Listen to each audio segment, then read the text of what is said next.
Zara Mitchell stood firm on the deck of the USS Triton, the salty ocean breeze tugging insistently at her short auburn hair.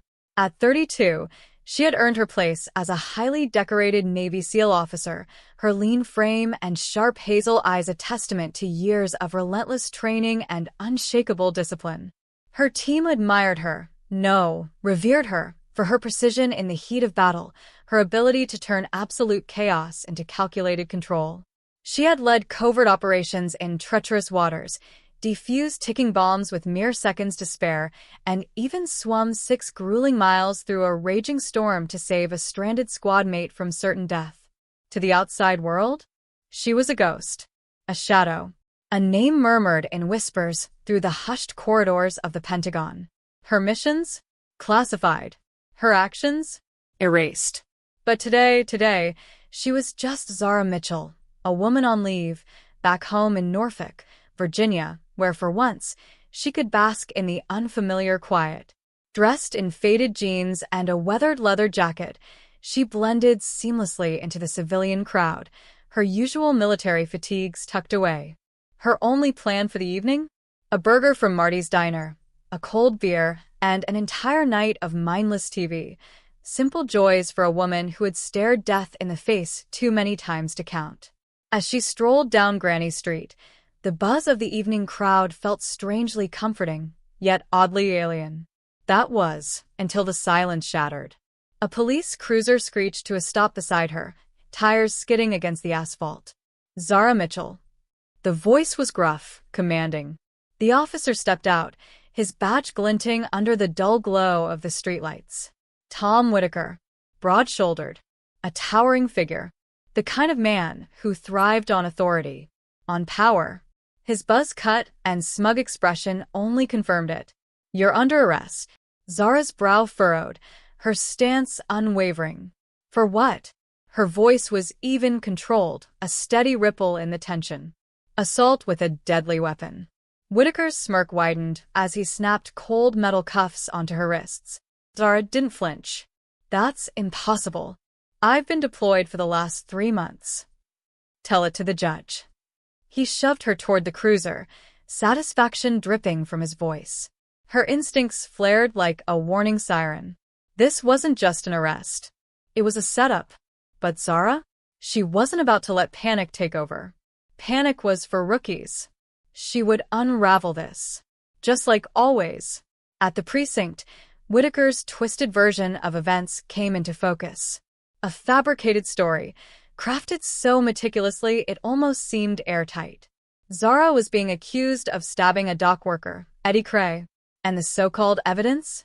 A bloody knife, conveniently covered in her fingerprints. A grainy surveillance photo of a woman in a leather jacket, one suspiciously similar to hers. A witness swearing they saw her commit the crime. It was too perfect, too coordinated. Whitaker leaned in close, his breath reeking of cheap coffee and arrogance. "You're done, Mitchell. No one's buying your innocent act." Zara remained silent, studying him. His jaw twitched. A bead of sweat traced its way down his temple. He was nervous, overcompensating. "Who's pulling your strings, Whitaker?" she asked, voice calm, lethal. Bang! His fist slammed against the table. "Shut up and sign the confession." Zara didn't even blink. Not a chance. He stormed out, leaving her alone with a public defender who looked young enough to still get carded for beer. "They've got you dead to rights," the kid stammered. "Best you can do is take a plea. 5 years. Zara leaned back, her mind racing. This was a setup. And Whitaker. He was just the puppet. But why her? She had no enemies in Norfolk. Not that she knew of. For a moment she considered it. Taking the deal. 5 years? She'd survived worse. But then she thought of her team. Her honor. The oath she had sworn. No. She refused to be erased by a corrupt cop's lies. She locked eyes with the defender. "I need a phone." One call. That was all she needed. She dialed a number buried deep in memory.